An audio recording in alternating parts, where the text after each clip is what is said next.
And then Vince does the show. Vince Gallagher does Yeah, the he show. does the show right before me. He does it from 12 to 1. Oh, 11 to 12. Yeah. And he's sticking it out. Yes, he is. Yeah. Do you often play with him? Yeah, you played with him on yeah, Monday night. He drums with me all the time. Does he? Yeah. Yeah. He's a dear friend of mine. Vince has been very good to me. Extremely good. It's unbelievable how good Vincent Gallagher is. Mm-hmm. And you're not from the same place. He's from Donegal. Donegal. I'm down the south there. But I've been up in this place and up all the way up around Donegal, and believe me, the hearts are like their mountains in Donegal. And I just love to go up there when he would be with me, and we'd visit the different places, and we had a lot of fun in Donegal. That's where my family's from. Donegal. Yeah, Inishowen. Inishowen, my God, I've been there. That's beautiful. Mm-hmm. Beautiful Inishowen, yeah. Mm-hmm. What was the name? McDavid. Oh yes, the typical Donegal name. Absolutely, a great name. Yeah. Beautiful name.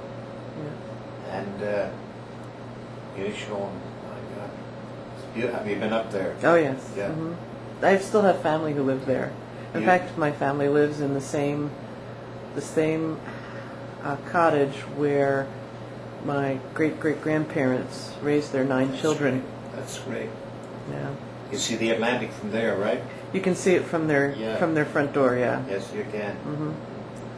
My God, that's great. But then he bought a house down next to my sister's in Roscommon, and they liked it down there, and because there were a lot of in my area. There's a lot of, when I was growing up, there was a lot of Irish parties and a lot of Irish dancing, a lot of Irish music, and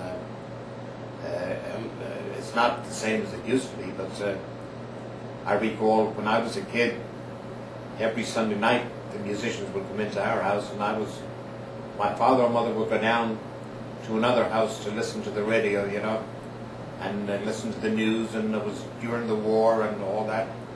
And my sisters would spruce the house up and invite the guys in, and then the girls would come in, and the musicians would be there, and of course I was right beside the musicians. Fiddle players and flute players were mostly what was there. And when I was a lad of 7 or 8 years old, I could whistle just about every tune that was out at the time. And Sunday night was the nights of the parties, and we looked forward to it. And you stand sets, one set after another. There's only room for one set to get up, like, and maybe in our house we could get 2 up sometimes, but it was pretty tight. But only like one set at a time, and as soon as one was over, to get up again. And then at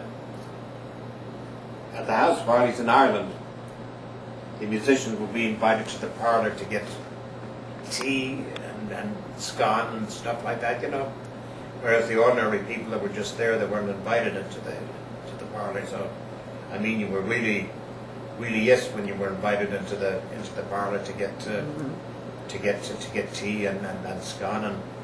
And my friend Tom Gunnigan and myself, we were flute players. And when we play at some of the house parties, we'd be invited in. We thought we were really hot stuff, And he went on to become a great. Matt Malloy of the Chieftains told me that Tom Gunnigan was a far better flute player than he was. He said he could have this job anytime he wanted, but he didn't want to leave home. Mm-hmm. And Matt Malloy is a pretty fair, good flute player, as you know. Mm-hmm. The Chieftains. Do you still keep in touch with friends from back home? I do. A dear friend of mine, Porgene Ganley, just died there in March, and was very upset because we were the same age. He was a flute player as well, and he was the local undertaker. He buried my brother and my sister, and we were very close. Every time I went to Ireland, he was the first one that I would see. And we would go out, and last year now, he drove me every place. No, you're coming with me. And we went different places where there was music, and lo and behold, he was sick and he was in the hospital and got a heart attack. Okay. But he was so much fun. He had such a great sense of humor. And his brother Tommy probably was a genius. Tommy went to school, he was in the same class as my sister that came out here with me. And after the Second World War, he built most of London. He was the architect for a lot of the buildings. And then he resigned, he retired and came back to Ireland and built a house for himself right next to the old homestead, and added another building to it where he made wooden fruits. And then he opened a factory for wooden fruits in Castlereagh, the local town, and he had that going for about 10 or 15 years, which hired people. And he was the oldest of the Ganley family, and he's still alive, and Porgy was the youngest. Porgy is 9. Wow. Porgy is Gaelic like for Pat. Patrick, yeah. But everybody known him as, hey, Porgy, or Porgy, you know. He loved to play shuffleboard. And he'd always go to the local pub and play shuffleboard. And he was a terrible player, but he loved to play it. I missed him a lot. I miss Porgy tremendously. Yeah. And yes, I get to see, well, like a lot of my people that I grew up with, they're gone, and they're in England or here.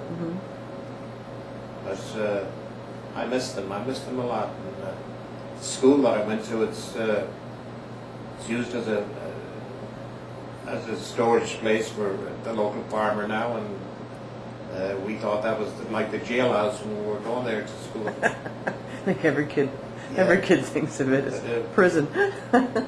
Yes, indeed. And to me it was. I wasn't. So I loved different things, but I just didn't like. We had severe teachers. I didn't get the fact of going to. We had the schoolmaster was Mr. O'Connor, and he was tough. They're legendary in Ireland for being. Yeah, but like I must say that he's the one that he taught you religion plus everything else. Yeah. And they had a fantastic knowledge of religion. I mean, it was great, like really how they could do it. And we were scared of him, right? We really were. But I guess you could say he hammered it into us.